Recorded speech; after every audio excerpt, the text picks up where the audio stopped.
영적 수련의 높은 단계로 올라간 깨달은 사람들은 세속사에 관심이 없어진다라는 견해가 있다. 이 함정에 빠지지 마라. 약간 이건 좀 예민할 수 있는 내용이긴 합니다. 마음을 열고 좀 봐주셨으면 좋겠어요. 어떤 편견 없이. 자, 122페이지를 볼게요. 122페이지. 하지만 자기 자신을 본래부터 올바르다고 생각하는 사람들은 왜 그리도 신을 찾는 것인가?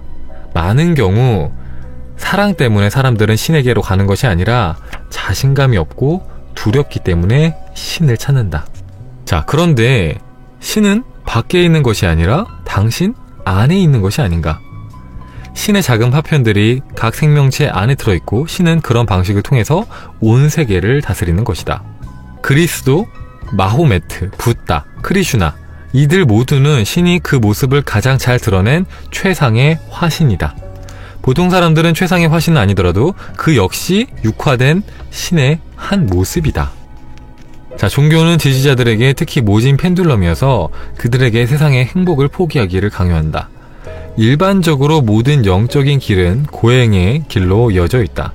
영적 수련의 높은 단계로 올라간 깨달은 사람들은 세속사에 관심이 없어진다라는 견해가 있다. 이 함정에 빠지지 마라. 각자의 풍요와 평안과 행복에 관심을 가져야 한다. 그러지 않다면 그 사람은 어떤 도그마에 완전히 빠져있는 것이다. 그것은 분명히 종교나 철학 아니면 또 다른 영적인 펜듈럼에 속한다. 자, 영혼은 물질 세계의 모든 아름답고 좋은 것들을 알기 위해서 영적인 세계에서 이 세상으로 오는 것이다.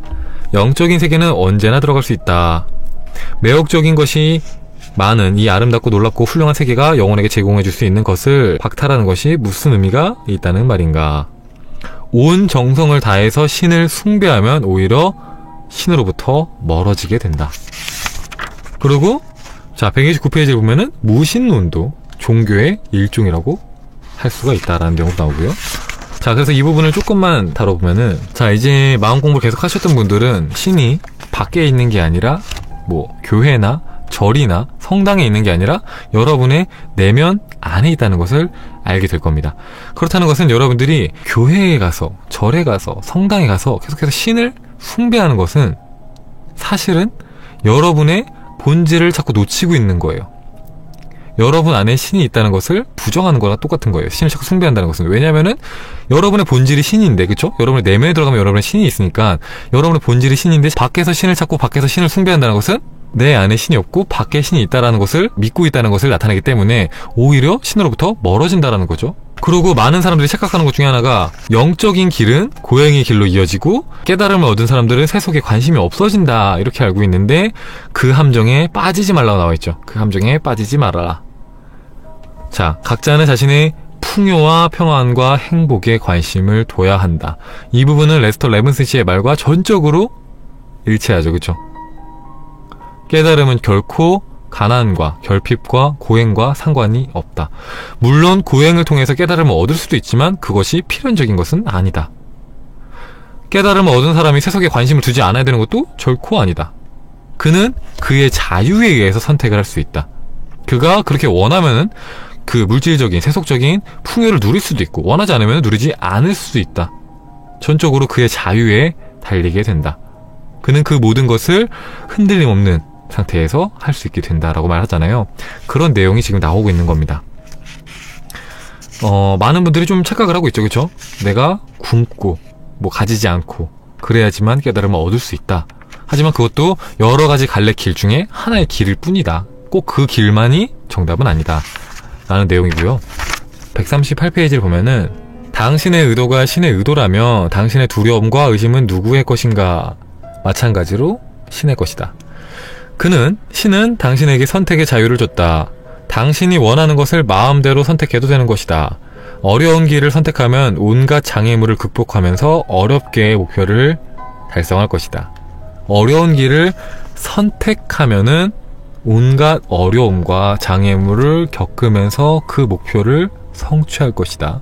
어려운 길을 선택하면. 하지만 다른 방법이 없을까? 당신이 그냥 얻을 수 있는 것은 없다라고 믿기 때문에 전적으로 그렇게 살게 되는 것이다. 신께서 과연 그리도 무능해서 뭔가를 추구해야만 하는 것일까? 그는 다루기 힘든 현실과 안간힘으로 싸우느라 진을 뺄 필요가 없다. 그는 자신이 원하는 대로, 신은 자신이 원하는 대로 새로운 현실을 이뤄낼 능력이 있다. 근데 그 신은 여러분의 내면에 있다. 마찬가지로 사람도 이것이 가능하다고 믿고 인식하기만 하면 똑같은 능력을 얻게 된다. 그러니 꿈에 깨어나서 처음부터 갖고 있던 특권을 활용하지 않겠는가. 자, 전적으로 이 삶의 난이도는 여러분의 마음과 여러분의 결정에 달려있다는 겁니다. 여러분의 선택에 달려있다는 거예요. 여러분들이 나는 인생을 힘들게 살겠어 하면은 힘들게 살 수 있다는 겁니다. 그것도 여러분의 자유라는 거예요. 아, 이 세상은 정말로 살기 힘들어. 진짜 죽어라 노력해도 성공한 사람들이 정말 극히 드물고 나 또한 마찬가지일 거야. 내가 정말로 죽어라 몇 년 동안, 몇십 년 동안 노력해야지, 그래야지 그제서야 조금 내 삶은 나아질 거야. 이렇게 믿는다면 여러분들은 전적으로 그렇게 살게 될 것이고, 아, 삶이라는 거 굉장히 즐겁고 재밌고 행복한 거야. 내가 그냥 놀면서 내가 하고 싶은 일만 해도 나는 내 인생을 즐겁고 행복하게 살 수 있을 거야. 풍요롭게 살 수 있을 거야. 인생은 언제나 나에게 모든 것을 그냥 주고 있어. 라고 믿는다면은 여러분들 굉장히 쉬운 난이도로 이 세상을 즐길 수 있다는 겁니다. 여러분이 믿는 대로 살게 될 것이다. 왜냐하면은 여러분들은 신의 마음을 갖고 있고 신은 모든 것을 할 수 있기 때문에 여러분이 믿는 대로 그렇게 살 수 있다. 책 내용 좋죠. 네, 제가 이 책에서 좋은 내용만, 제 스타일의 내용들만 지금 말씀드리고 있습니다. 이 외적인 내용들은 약간 부정적인 내용이 되게 많아요. 그러니까 부정적인 것들이 왜 그러한지, 네, 그런 내용이 되게 많습니다. 어쨌든 넘어가고 신기한 내용을 하나 읽어드리고 마무리할게요. 신기한 내용. 자, 131페이지의 밑에 부분을 볼게요. 미국의 한 연구가 클리프 백스터는 식물의 거짓말 탐지기를 연결하여서 실험을 해봤다. 실험에는 두 사람이 참가를 했는데 한 사람은 가지를 꺾고 잎을 물어뜯고 또 한 사람은 식물을 보살피고 다정하게 말도 걸었다. 그래서 식물은 두 사람을 구분하는 방법을 배우게 됐다. 방에 나쁜 사람이 들어올 때는 식물은 비명을 질러서 자동 기록기의 바늘을 최대치로 올라가게 했고, 착한 사람이 다가올 때 식물은 고요히 진정이 되어 있었던 것이다. 이러한 실험의 결과로 백스터는 식물이 전자파의 진동뿐만이 아니라 생각까지도 감지할 수 있다는 확신을 갖게 되었다. 실험 참가자가 나뭇잎을 뜯어야겠다는 생각만 해도 식물이 격렬한 반응을 보인 것이다. 백스터의 실험을 다른 과학자들도 시도를 해봤는데 결과는 같았다. 굉장히 재밌는 내용이죠. 두 사람이 하나의 식물에, 한 사람은 막 나뭇잎을 나뭇가지를 꺾고 막 나뭇잎을 막 물어뜯고 막 괴롭힌 거예요. 그랬더니 식물이 막 비명을 질렀다고 하죠. 막 수치가 막 요동을 친 거예요. 근데 또 한 사람은 가서 다정하게 말을 걸고, 아, 안녕 춘카야, 사랑해, 오늘도 행복해, 오늘도 잘 지냈니, 편안했니 하면서 막 다정하게 말을 걸고 따뜻한 마음으로 다가갔더니 그 사람이 올 때마다 식물이 편안해졌다는 거죠. 평온해졌다는 거죠. 근데 이 실험을 한 사람만 한 게 아니라 다른 과학자들도 정말 그래? 하면서 따라해봤더니 똑같은 결과가 나왔다는 거죠. 재미있는 거는 그렇게 실질적으로 행동을 할 때도 식물이 영향을 받았지만 실질적으로 행동하지 않고 생각만 했을 때도 식물이 영향을 받았다는 거예요. 내가 저 식물을 해코지 할 거야 라고 생각했을 때도 식물이 괴로워했다는 거죠. 비명을 지르고. 이것이 시사하는 바가 굉장히 크죠. 이제 우리가 식물이나 동물들도 우리의 그 마음을 느끼고 있다는 것과, 그리고 사람 또한 그렇게 직접적인 말과 행동을 하지 않더라도 생각만 해도 영향을 받을 수 있다는 거. 식물도 영향을 받잖아요. 그죠? 식물과 동물도 영향을 받는다면 사람 또한 그렇게 영향을 받을 수 있다는 것을 과학적인 실험을 통해서 증명을 한 거죠. 자, 재미있는 내용 이어서 계속 볼게요. 좀 재미있는데, 자, 132페이지를 보면은 그러한 실험을 하는 한 연구실에서 실내의 한 꽃이 우리가 사랑이라고 부르는 감정을 드러냈다. 꽃이 방사하는 전자기파의 파형을 정하는 실험실의 한 여자 연구원이 꽃과 다정하게 대화를 하면서 물을 줄 때 그녀는 꽃이 가르릉 거리는 것을 발견했다. 가르릉. 어떻게 해야 되는지 모르겠는데, 약간 고양이들 있잖아요. 고양이들 막 기분 좋을 때 내는 소리 있잖아요. 가르르르. 어떻게 하는 거지?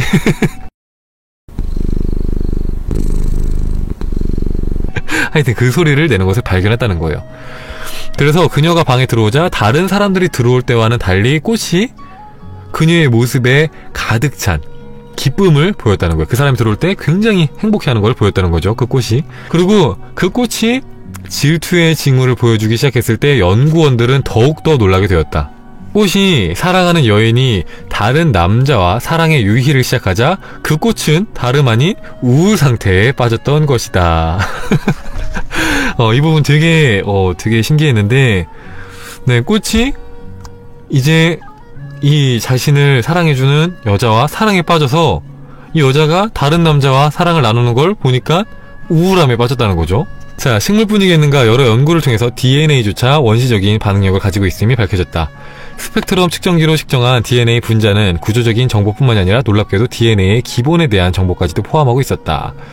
DNA 분자들의 기분이 편안하면 연구가 순조롭게 진행이 된다. 스펙트럼 측정기 상자를 가열하면 그들은 고열 반응에 반응하여 깨깨거리는 소리를 냈다. 특정 온도에서 DNA는 파괴되어서 죽는다. 놀라운 것은 DNA가 파괴된 비어있는 상자에 40일 동안 그들의 임종의 소리가 들렸는데 스펙트럼 측정기는 물질적으로 이미 사라지고 없는 죽은 분자들의 유령, 방사파를 감지했다. 이러한 결과는 80년도 중반쯤에 소련 과학 아카데미 물리기술연구소에서 연구했던 러시아 과학자 표트르 교라예프가 최초로 발견을 했다. 하지만 정통과학은 예상대로 그러한 연구에 대해서 회의적인 입장을 고수하고 있다. 자, 식물은 자신의 권리와 감정과 고민을 목청 높여서 표명할 수가 없다. 하지만 그들에게도 영혼이 있고 그들도 우리와 마찬가지로 고통을 느끼고 기뻐할 줄 안다. 하지만 식물은 사람보다 조금 더 깊은 잠에 빠져 있는 것이다. 그들은 잠자는 사람이 꿈속에서 그러는 것처럼 부드럽고 다정한 목소리를 들으면 웃고 적대적인 음성을 들으면 침울해하는 것이다. 이 멋진 꿈꾸는 존재들은 우리 삶의 원천이 되고 이 세상을 아름답게 하며 건강에 좋은 음료에서부터 뜨거운 여름날의 시원한 그늘에 이르기까지 온갖 혜택을 우리에게 제공해주고 있다. 그러면서도 불쾌해하지 않고 항의하지도 않는다. 식물은 희미하긴 하지만 우리처럼 느낄 수 있다. 우리가 그를 보호하고 돌봐주면 우리를 사랑하면서 자신의 열매로서 우리에게 감사를 표하는 것이다. 하지만 우리가 그를 화나게 한다면 그는 무엇을 느낄까? 참으로 부끄러운 일이다. 고도로 진화한 두 발 달린 존재가 옆을 지나다가 무정하게도 가지를 꺾을 때 나무는 무엇을 느낄까? 두려움? 통증? 노여움일까? 그 두 발을 달린 존재가 도끼를 들고 자신을 보호할 수 없는 생명체에게 다가갈 때 그가 느끼는 공포감을 우리는 상상할 수 있을까? 도끼날이 몸에 박히면서 생명이 서서히, 그러나 분명히 떠나갈 때 나무가 느끼는 소름 끼치는 고통을 우리는 상상하기 어려울 것이다. 이 내용을 보고 나면 여러분들이 이제 식물과 동물을 대할 때 그 마음가짐이 좀 달라질 것 같아요. 이러한 이유 때문에 불교에서는 육식을 하지 않고, 그죠? 지나가다가도 벌레를 밟을까봐 밑을 보고 걷잖아요, 그죠? 스님들이. 근데 이제 이런 건 저도 처음 알았어요. 이제 식물이 주인한테 사랑에 빠지고 주인이 다른 이성과 사랑을 나눌 때 질투를 한다는 내용이 참 좀 신선하긴 했고, 그런 것 같아요.